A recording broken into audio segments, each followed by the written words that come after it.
Hi friends, welcome back to Sai Surya cooking channel.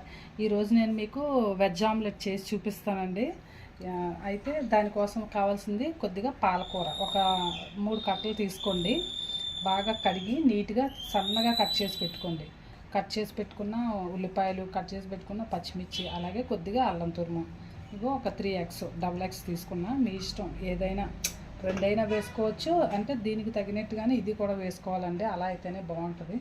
So process start చేద్దాం. ముందుగా ఒక bowl తీసుకొని ఇందులోకి మనం ముందుగా కట్ చేసి పెట్టుకున్న ఉల్లిపాయలు, పచ్చిమిర్చి ముక్కలు, అల్లం ముక్కలు, ఈ 3 కూడా ఉప్పు కారం వేసి బాగా చేతితో కలుపుకుందాం. అంటే ఆమ్లెట్కి సరిపడినంత కారం,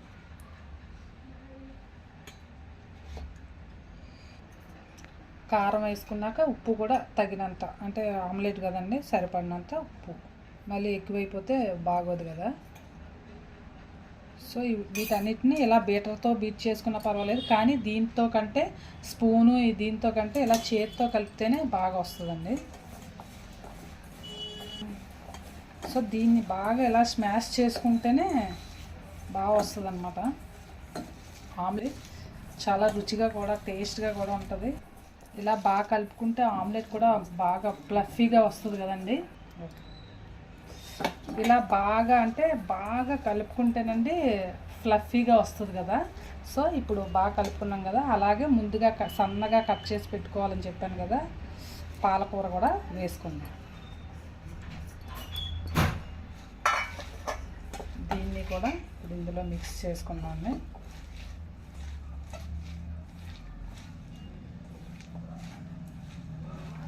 ఫైనల్గా ఇప్పుడు ఎగ్స్ కూడా వేసుకుందాం. ఇలా బాగా దీన్ని కూడా కొంచెం ఇలా పిసికినట్టుగా ఇలా కలుపుకోవాలండి. బాగా కలుపుకున్న తర్వాత అప్పుడు ఇందులో ఎగ్స్ వేసుకుందాం.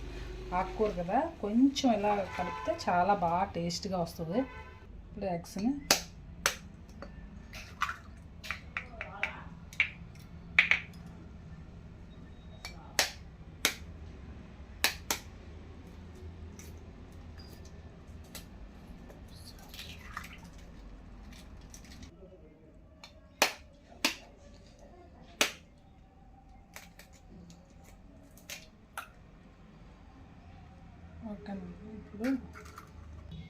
ఓకేనండి. దీన్ని కలుపుకునేలోగా మనం స్టవ్ వెలిగించి రేక్ పెట్టుకుందాం, అదే ప్యాన్ పెట్టుకుందాం.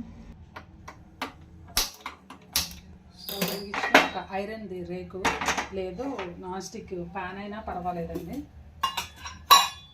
పెట్టుకున్నాక ఆమ్లెట్కి సరిపడా ఆయిల్ వేసుకుందాం.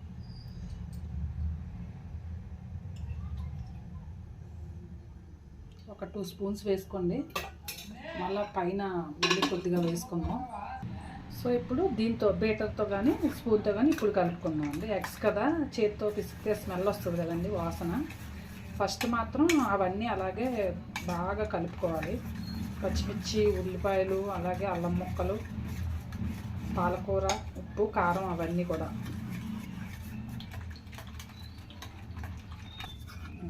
బాగా బీట్ చేసుకున్నాం కదండి. ఇప్పుడు ఆయిల్ కూడా హీట్ ఎక్కింది, ఇప్పుడు వేసుకున్నాం.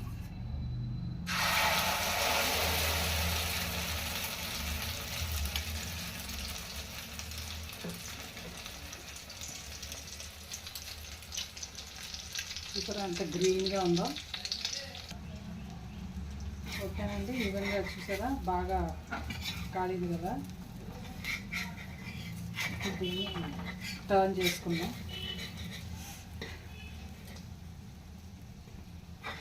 ఆఫ్ చేయి ఒకసారి. పెద్దగా వేస్తాను కదా, విరిగిపోయేటట్టుగా ఉంది ఆమ్లెట్. టెన్షన్. మీడియంగా వేయవలసింది, అంటే పెద్దగా వేసేసాను కదా, సో అందుకని కొంచెం. ఓకే, మరి ఎక్కువసేపు ఉంటే మాడిపోతుంది కదా. ఓకేనండి, ఫైనల్గా ఆమ్లెట్ రెడీ అయిపోయింది. సో దీన్ని ఒక ప్లేట్లోకి తీసేసుకున్నాం. ఆయిల్ ఎక్కువ వేసాను కదండి, సో తీసేటప్పుడు కొంచెం ముందుకి ఇలా ప్లేట్లో ట్రాన్స్ఫర్ చేసుకున్నాను. మళ్ళీ నెక్స్ట్ మిగతాది కూడా అలాగే వేసుకున్నాను. కొద్దిగా ఆయిల్ పోసుకొని, అంటే ఆయిల్ ఎక్కువ తింటే అయినా ఆమ్లెట్కి ఆయిల్ ఎక్కువ ఉంటేనే టేస్ట్ బాగుంటుందండి. లేదు అంత వేసుకోవద్దు అనుకుంటే తక్కువ ఆయిల్తో కూడా వేసుకోవచ్చు.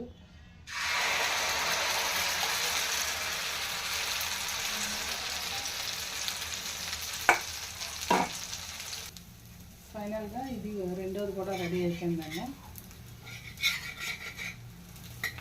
ఇంకా మూడోది కూడా అలాగే వేసుకుందాం. ఓకేనండి, ఫైనల్గా వెజ్ ఆమ్లెట్ రెడీ అయిపోయింది. చూసారా ఎంత ఫ్లఫీగా వచ్చిందో. మీ ఇంట్లో కూడా ట్రై చేసి అలాగే మీ ఫ్రెండ్స్కి కూడా షేర్ చేయండి. అలాగే like and subscribe my channel. Comment కూడా పెట్టండి మర్చిపోకుండా. బాయ్ ఫ్రెండ్స్, మళ్ళీ నెక్స్ట్ వీడియోలో ఇంకో వంటతో కలుద్దాం.